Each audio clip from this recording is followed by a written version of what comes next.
Now, we have our eyes on emerging markets today as oil climbs more than 3%. For the latest developments, we turn to Mark Mobius, chairman of Templeton Emerging Markets, where he helps manage $50 billion. He joins us on the phone from Nigeria. Mark, welcome to Fast Forward. Thanks for joining us.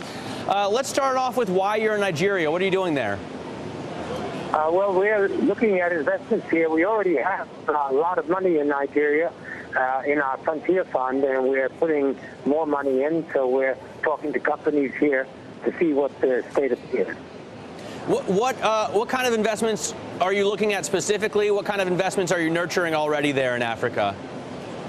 The big ones are the banks. The banks have gone through a tremendous change here.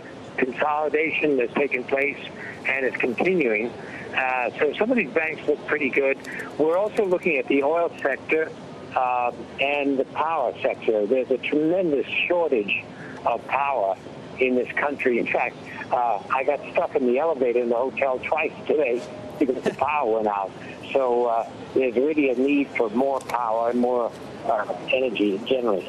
So are you focusing on investments that cater to domestic consumption? Because when I think of Africa lately, I think of at least a part of a continent that's catering to the needs of China's growth. Well, yes, of course, you know, Nigeria is a big oil producer and a big gas producer. But if you look at the GDP, you'll find out the big part of the growth, which is now at about 7%, is domestic. Domestic consumption is really what's growing here. The demand for every service you can think of is just growing by leaps and bounds. Just taking cell phones, for example. And by the way, that's another area we're looking at is telecoms, because the number of subscribers is growing very, very rapidly. What about dependence on growth in China? I mean, I know that you are seeing at least a slowing of the growth there, right? What do you expect out of China as far as its growth pattern? I think growth in China is going to get to a pretty high level. I mean, even if it goes down to 8 or 7%, that's still very, very high growth. So I'm not too worried about that. I think China is going to be looking at places like Nigeria for raw materials. But generally speaking, this country, at least, is not so dependent upon China's growth. It's more dependent upon what's happening domestically.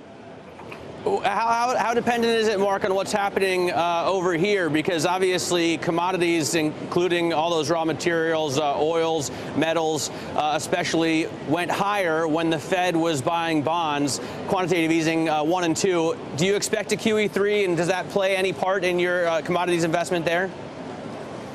Well, I do expect QE3 in the sense that they may not call it that, but I think that's what's going to happen. You're going to get more money coming into the system, and that, of course, will bring up commodity prices.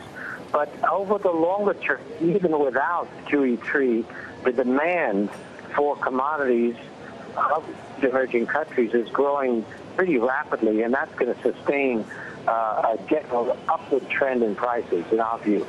So is that, I mean, you think really a growing emerging market there? Do you expect Africa to have people moving into the middle class the way investors expect it to be to happen, or see it to be happening in China?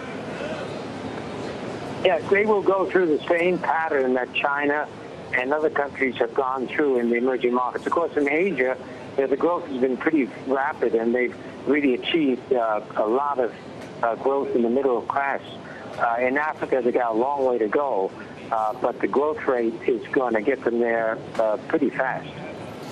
Let's move a little bit north and talk about what's going on in Europe, because it's been moving markets here, you know, on a headline, on a whim, moves markets here a few hundred points. I know that you are overweight Eastern European banks. What do you think about the situation in the main part of the European Monetary Union? Well, I personally think that they are going to reach an agreement. What they're doing now, of course, with all these delays, is trying to get Greece to come to the table with the reforms. But at the end of the day, they will reach agreement, and the euro will stay together, and I don't see any problem going forward. It's just a lot of pain and suffering in the short term. And, of course, that will lap over into Eastern Europe, where we are. Eastern Europe, of course, will be impacted by this. Yeah, I think in the longer term, in a positive way. So you're optimistic on the European situation, including the situation of Greece. You don't think that a default or a dropping out of the European Monetary Union is likely for Greece? No, I do not. I think of course, there will have to be a haircut, but at the end of the day, the euro will stay intact and Greece will be part of euro. All right, hey, Mark, we appreciate your time today. Thanks for joining us. Mark Mobius there from Templeton on the phone from Nigeria.